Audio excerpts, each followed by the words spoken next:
Hi, everyone. My name is Tammy Berman. I'm Batsheva Ganz. And we're here to talk to you today about a common emotional aspect of divorce that we see all the time, and it's a normal part of the process, but can be challenging, which is anger. And we wanted to just talk very briefly about how anger can really get in the way, how to let go of anger, and some of the benefits of why you would do that and how to do that. So anger is a really, it's an emotion that can get really strong and kind of overwhelming in a divorce process. And it shows up as sometimes resentment, sometimes as a result of betrayal.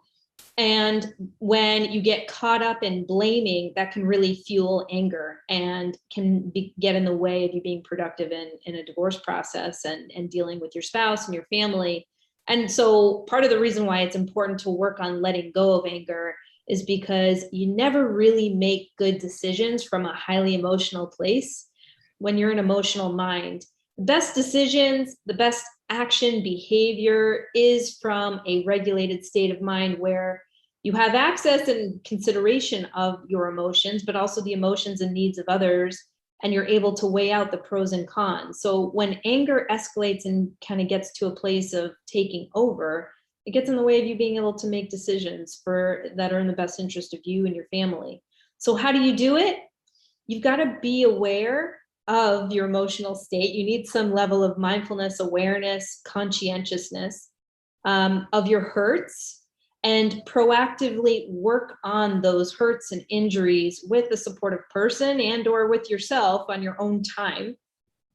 And the goal is of neutralizing anger is to be heard, be understood, and to work towards acceptance. And how do you work towards acceptance? It's through the process of forgiveness. And sometimes you may need to work on forgiving yourself for your part in the process, and sometimes you need to work on forgiving your spouse and the things that they did, you did, that got you to this place. And in that process, you will help to get to a place of neutralizing anger and managing it better.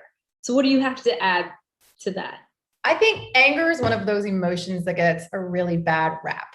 If you ask people what's the worst emotion, they'll say jealousy or anger. And we have this idea that we're constantly trying to get rid of anger.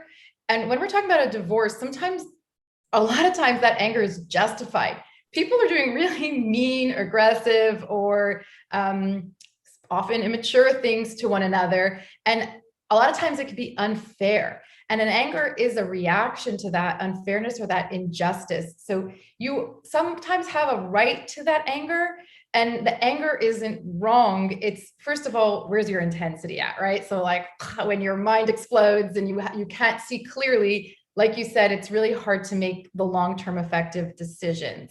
But I think another really important part to mention is the acknowledgement of the feeling and allowing it a proper outlet.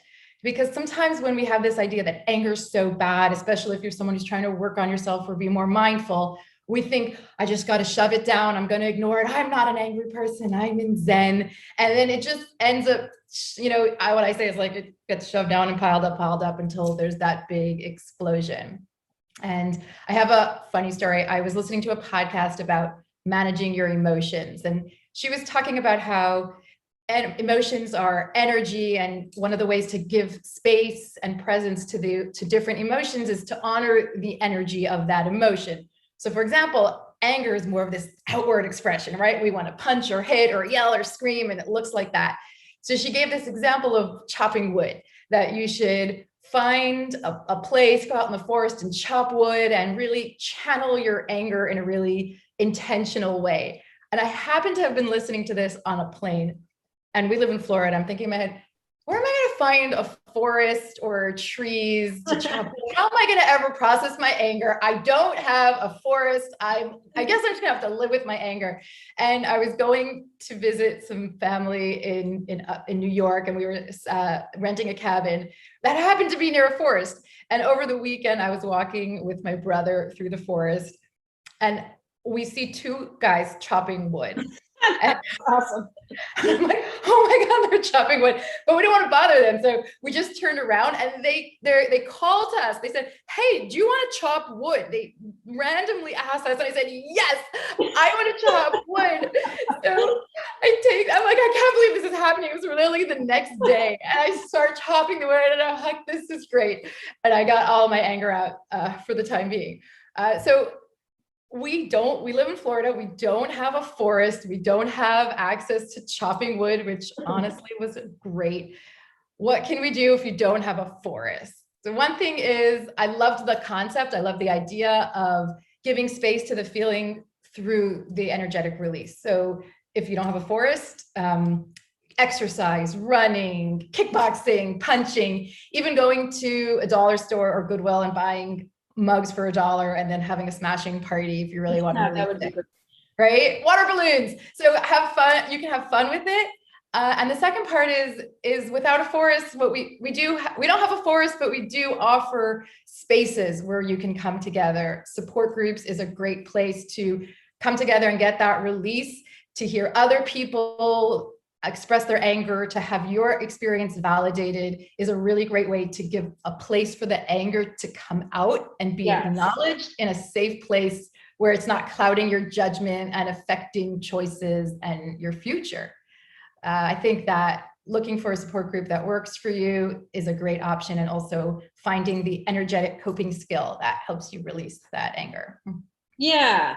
And both Sheva and I are invested in helping people through the divorce process. And we see anger all the time, and for good reasons, right? Sometimes not always so good, but we're happy to help and wanted to let you guys know about some different ways to respond and think about anger and how you can manage it better. And know that there's support groups out there like the ones we have at My Counseling Connections.